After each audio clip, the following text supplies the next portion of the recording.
Fala, jovens, tudo bom? Seguinte, eu vou explicar isso na aula ao vivo que nós vamos ter hoje. Não sei se vão ver esse vídeo antes, se vão ver depois da aula ao vivo. É, Semana passada nós conversamos, tivemos nossa primeira aula, falamos da força-peso, tá? Eu resolvi fazer o seguinte, eu resolvi gravar a parte de força normal. Por que eu resolvi gravar? Em dois pedaços. Porque é uma força que é importante nós estudarmos, só que não ia rolar a gente fazer isso numa aula só, tá? E como a gente tá um pouco para trás, eu fiz a divisão em dois pedaços aqui, tá bom? A primeira parte da aula aqui eu vou falar da força normal e do plano inclinado. E na segunda parte eu vou falar de elevadores. Eu não vou fazer exercícios, eu vou deixar, como vocês já viram esse conteúdo em algum outro momento, eu vou deixar esses vídeos para quem, sabe, ficou patinando. E aí, quando a gente voltar desse recessinho, desse descanso que vocês vão ter, a gente volta com alguns exercícios, dá uma revisãozão no geral. Ou talvez vocês vão assistir essas aulas só depois mesmo, então, tá? E aí hoje na outra aula, hoje quando eu estou gravando esse vídeo, né? Na aula que nós vamos ter ao vivo, dia 16/7, eu vou falar de força elástica, que eu consigo começar e terminar na mesma aula, nessa última aula antes do recesso, tá bom? Então, primeira coisa, o que é força normal? A força normal a gente pode classificar como uma força de contato entre as superfícies, tá? Então, uma força de contato entre as superfícies. Então, é uma força que só existe quando há contato. Em um outro momento, que não é hoje, que não é agora, eu vou mostrar para vocês, vou explicar para vocês por que a força normal, na verdade, não é uma força de contato. Ela é uma força de distância, de campo. Naquelas classificações das forças, ela não é uma força que precisa vir do contato, porque a natureza dela é dos átomos, dos elétrons, dos prótons, mais dos elétrons, né? Que constituem a matéria. Então, na verdade, a gente vai chamar de força de contato, tá? Mas no fundo, ela não é bem força de contato, não. Mas vamos seguindo, tá? E normalmente, tá? Essa força normal, ela aponta para cima. Nos exercícios que eu fiz, ela apontava para cima. Mas normal, o nome normal, vem de 90 graus. Duas retas normais são duas retas que formam um ângulo de 90. Oh, meu Deus, olha que coisa fácil. Então, o normal aqui vem de 90 graus. 90 graus, credo. 90 graus, tá? Então, ela forma 90 graus com quem? Com a superfície. Então, sempre que você tiver uma força normal, uma força de contato, tá? Só normal, tem outras forças ali que compõem, né, esse contato, atrito, mas só pensando na normal, ela é sempre perpendicular à superfície. Então, quando você tem uma situação assim, por exemplo, eu vou fazer algumas aqui, tá? Fazer aqui e aqui, tá? Vou colocar caixinha para tudo quanto é lado. Então, caixinha, caixinha, caixinha, caixinha e caixinha. Tá aqui as caixinhas. No primeiro caso, eu tenho a força-peso, né, que a gente já viu, força da gravidade, puxando o objeto para o centro da Terra. E se eu não tenho mais nenhuma força no sistema, a superfície, se ela for rígida o suficiente, ela vai segurar essa caixa. Ela vai fazer uma força na caixa para cima, que é a nossa força normal. Professor, então normal é igual ao peso. Nesse caso é. Normal é a reação do peso? De maneira nenhuma. Por que não? Porque elas têm naturezas diferentes, que eu não vou entrar nesse ponto agora, né? Porque eu falei para vocês que eu vou explicar em outro momento. Só que elas agem no mesmo corpo. Ação e reação nunca agem no mesmo corpo. São sempre em corpos diferentes, tá? Mas eu vi no exercício no vestibular. Não viu, não. Força, peso normal nunca, olha a palavra, nunca formam par de ação e reação. Mas eu vi um vídeo no YouTube? Azar. Não é, velho. Não é. Tô falando que não é, não é. Oxe, por que eu menti pra vocês? Nunca menti pro aluno, vou mentir agora? Então, peso e normal, nesse caso, são iguais. Então, para esta primeira situação, a normal tem o valor do peso. Do mesmo jeito que eu posso falar que, sei lá, o número, sei lá, deixa eu pensar. O número de litros do tanque de combustível do meu carro tem o mesmo valor da sua massa. Não sei, 55 quilos. E no meu carro é 55 litros. Ah, então é a mesma coisa? Não é só o número que é igual. Aqui só o número que é igual. Tá? No segundo caso, a caixinha dá lá, tem a força-peso. E aí eu venho e eu, pessoa, empurro a caixa para baixo, pressiono ela contra a superfície. Então aparece mais uma força aqui, ó, que é a força da pessoa. Se a superfície aguenta essa força, ela não rompe, ela precisa fazer uma força que cancele essas duas forças para baixo. Como é a força da superfície, é a força normal. E percebam que, de novo, ó, o ângulo aqui é 90. O ângulo aqui, ó, era 90 em relação à superfície. Vou apagar isso aqui para não ficar feio. Então, nesse caso aqui, nesse segundo caso, a normal, a força que a superfície faz para cima, não é igual ao peso. A força normal, neste caso, é igual ao peso mais a força da pessoa. A superfície tem que conseguir suportar essas duas forças para baixo. Se não conseguir rasgar aí, ou romper, é uma outra situação. Mas normalmente a gente não vai estudar isso não. Tá? Do mesmo jeito que no terceiro caso, eu tenho uma força-peso. Eu venho e tento levantar o objeto, mas não consigo, mas tento. Força da pessoa. Sabe quando o objeto é muito pesado? Por exemplo, você tem uma estante na sua casa de livros. Você abraça ela, se ela for fininha, e tenta levantar. Você não consegue. Tá? Mas se tivesse alguém ali embaixo, a pessoa ia sentir um leve alívio. Ia continuar pressionando essa pessoa, tá? Mas existia um leve alívio. Por quê? Você está ajudando a cancelar o peso, mas você não está conseguindo cancelar o peso. Quem vai cancelar? A normal. Então, para este outro caso, as duas forças para cima cancelam a para baixo. Porque eu não estou pensando em nenhum tipo de movimento, tá? Então, deixa eu colocar aqui que normal mais a força da pessoa tem o mesmo valor da força peso. Ah, professor, então não tem fórmula para normal? Não tem. A única força problemática mesmo do primeiro ano que vocês estudam é a normal, porque ela não tem fórmula. Você tem que analisar caso a caso. Mas cá entre nós aqui, não é difícil fazer isso, né? Claro, talvez assim, é a primeira vez, para fazer tempo que eu não via isso, tudo bem, tá? Mas não é difícil, tem coisas piores para fazer. Agora os casos começam a ficar divertidos. Por quê? Nesse caso aqui, no que está bem perto ali do Colégio Glorinha, eu tenho a força-peso apontando para baixo. Eu tenho uma pessoa que vem e pressiona essa caixa contra a parede. Para onde está a força normal? Para cima. Não está para cima, jovem. A força normal não é para cima, ela é perpendicular à superfície. A superfície está aqui, a força normal está... Peraí, é que está invertido minha câmera. A superfície está aqui, a força normal está para cá, tá? Perpendicular à superfície. Então aqui eu tenho a força normal, formando aqui o ângulo, ó, de 90 graus com a superfície.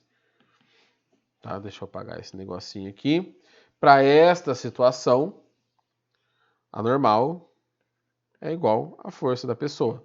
Como você sabe disso, professor? A caixa não afunda na superfície e não sai voando da superfície. Cadê o peso? Aí eu sei que tava assim, porque o peso é a reação da normal. Cadê o peso aí na igualdade? Como que você vai... Não tem nada a ver, tá? Peso normal não tem nada a ver. O problema é que, como nós vivemos num planeta e normalmente as coisas estão na superfície do planeta, o peso está apontando para o centro, para baixo, e a normal vai apontar perpendicular à superfície para cima. Mas não tem relação nenhuma obrigatória, certo? E por fim, onde eu quero chegar, que é o nosso plano inclinado. No plano inclinado, o peso está para onde? Para baixo. Sempre para baixo, apontando para... Vou fazer exagerado aqui agora. E a normal é perpendicular à superfície. Então ela tem que ser assim, ó. Formando um ângulo de 90 com a superfície aqui, ó, que o objeto está. Tá? Não a superfície que você está olhando ali, a horizontal.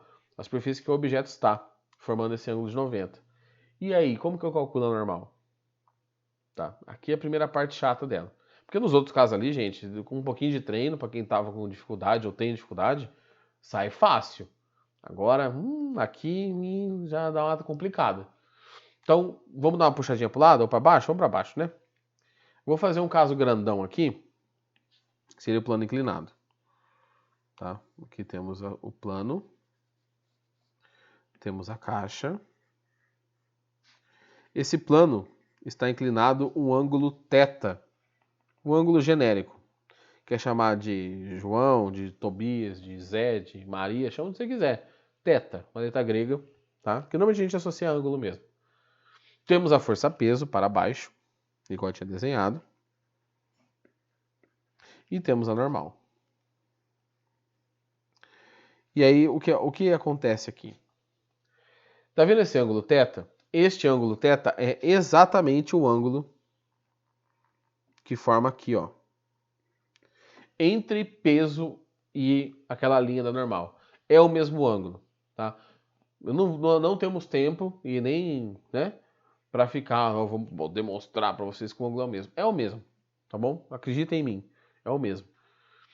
E aí nós vamos para uma coisa que os alunos adoram, que é a decomposição de vetores. Ah, olha só que legal. Então vamos decompor esse vetor P. Vou transformar o vetor P, que existe, é real, a força-peso está ali, em dois vetores que não existem, mas quando eu coloco no lugar da força-peso fica mais fácil, tá? Então, temos aqui só a força-peso, temos aquela linha pontilhadinha, tá? E aqui eu tenho o ângulo θ. Eu vou decompor em duas componentes. Uma componente aqui, que eu vou chamar de PY, e uma componente para cá, que eu vou chamar de PX. Tá? Depois vocês vão entender porque eu chamei de PY e PX. Se eu somar PY e PX, fazer a soma vetorial, no meu desenho não ficou. Deixa eu dar uma melhorada aqui. Se eu somar essas duas forças, Pitágoras, né? Soma vetorial, vocês já viram? Dá P. Então, eu posso usar ou essas duas cores meio esverdeadas, ou o peso. Tanto faz. Como que eu faço essa decomposição? Gente, existem regras e regras e regras e regras para vocês lembrarem. Aqui sempre funciona. E não é assim, se funciona esse ano, ano que vem. Ah, lembra aquela regra? Sempre funciona. Qual que é? PY e PX. Tá? Não tenta decorar qual que é o X, qual que é o Y, porque no plano inclinado a decomposição é diferente. Se você for decorar onde fica o seno e o cosseno, que envolve isso, né? É diferente do que quando você vai decompor normalmente no plano horizontal ali, com aquela forcinha inclinada, padrão. Bom, olha aqui. PY e PX dependem de quê? De P, né? São componentes de P. Então, deixa eu puxar um pouco mais para o lado. PY é P alguma coisa, PX é P alguma coisa. Olha só. Depois vai me falar que não é fácil lembrar isso.